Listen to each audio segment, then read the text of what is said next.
तो चलिए शुरू करते हैं। मैं आईना हूं दिखाऊंगा दाग चेहरों के, मैं आईना हूं दिखाऊंगा दाग चेहरों के, जिसे बुरा लगे वो सामने से हट जाए।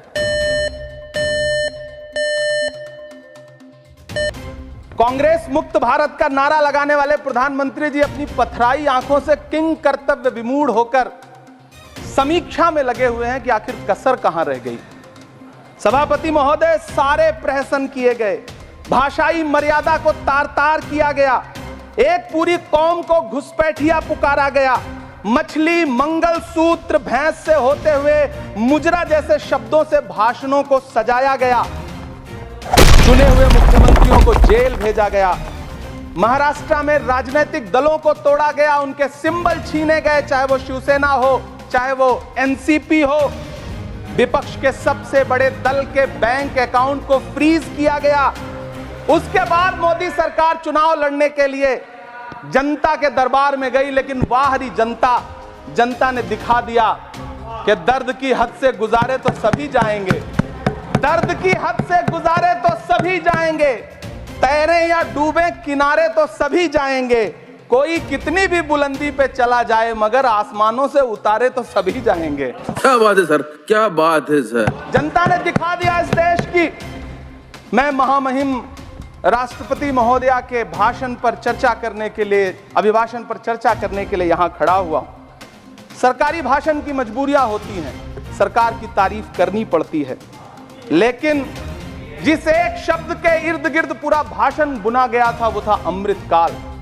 सभापति महोदय, छात्र नौकरी मांगने पर लाठियां खा रहे हैं, 2 जून की रोटी मुहाल है, पेपर लीक ने लाखों छात्रों का भविष्य चौपट कर दिया है और देश को बताया जा रहा है कि अमृतकाल आया है।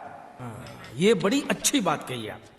कभी कभी मेरा मन करता है कि मणिपुर में निर्वस्त्र करके घुमाई गई बेटियों से पूछूं कि अमृतकाल आया है या नहीं आया है। कभी कभी मेरा मन करता है सभापति महोदय कि देश के लिए ओलंपिक लाने वाली बेटियां जो इसी जंतर मंतर पर घसीटी गई उनसे पूछूं कि अमृतकाल आया है कि नहीं आया है।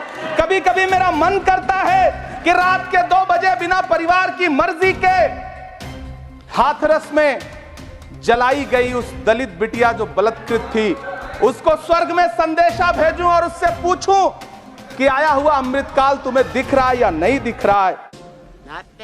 Not bad. Now you...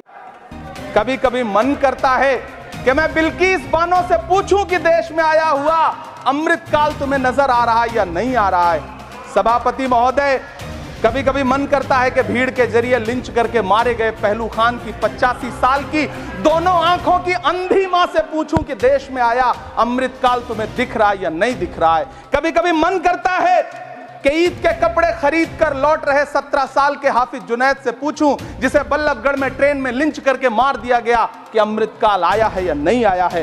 कभी कभी मन करता है नजीब की मां से पूछूं, कभी कभी मन करता है कि तबरेज अंसारी की विधवा से पूछूं, कभी कभी मन करता है कि सहारनपुर के उन 3 बच्चों से पूछूं जिन्हें छत्तीसगढ़ में लिंच करके मार दिया गया। सभापति महोदय, कभी कभी मन करता है कि मैं गुजरात के चिखोदरा में क्रिकेट मैदान में लिंच करके मार दिए गए सलमान बोहरा के परिवार से पूछूं कि अमृतकाल आया है या नहीं आया है। कभी कभी मन करता है कि मैं अलीगढ़ के औरंगजेब उर्फ फरीद से पूछूं, जिसे लिंच करके मार दिया गया और बाद में उसी मृतक के ऊपर डकैती का मुकदमा कायम किया गया। हमारे यहाँ ऐसा ही होता है। सभापति महोदय, ये कैसा अमृतकाल है जिसके अभिभाषण में स्वास्थ्य पर सिर्फ आधे मिनट पर चर्चा हुई। ये बड़ी अच्छी बात कही आप। कैंसर के मरीज दिन ब दिन बढ़ रहे हैं, हार्ट अटैक से हंसते खेलते बच्चे जान गंवा रहे हैं, कभी क्रिकेट के मैदान में कभी जिम में, और इस सरकार के पास स्वास्थ्य पर बात करने के लिए आधा मिनट है। सभापति महोदय, कोविड वैक्सीन को लेकर के लंदन की अदालत से जो तथ्य देश के सामने आए हैं, उन्होंने भय फैला रखा है। कांग्रेस की सरकारों ने भी चेचक, पोलियो और प्लेग जैसी महामारियों के टीके लगवाए, लेकिन न तो कभी सर्टिफिकेट पर अपना फोटो छपवाया और न कभी उसके नाम पर वोट मांगे। कांग्रेस की सरकारों ने यह किया है, लेकिन इन सरकारों ने क्या किया है, मोदी जी ने क्या किया है कि राजनीतिक दलों को तोड़ा और तोड़ करके चुनाव लड़े, और चुनाव लड़ने के बाद भी आशातीत सफलता प्राप्त नहीं हुई है। सभापति महोदय, अंतिम 1 मिनट आपसे लूंगा। मुझसे बहुत सारे आधा मिनट प्लीज एक minute sir, you have made a speech, you know what you added. अंत में सभापति महोदय, मैं अंत में यही कहना चाहता हूं कि चुनाव समाप्त हो चुके हैं, सरकार बन चुकी है, लेकिन मुझे इस देश के प्रधानमंत्री जी से यह कहना है कि आप नारे लगाते थे सबका साथ सबका विकास, चुनाव के बाद अंतिम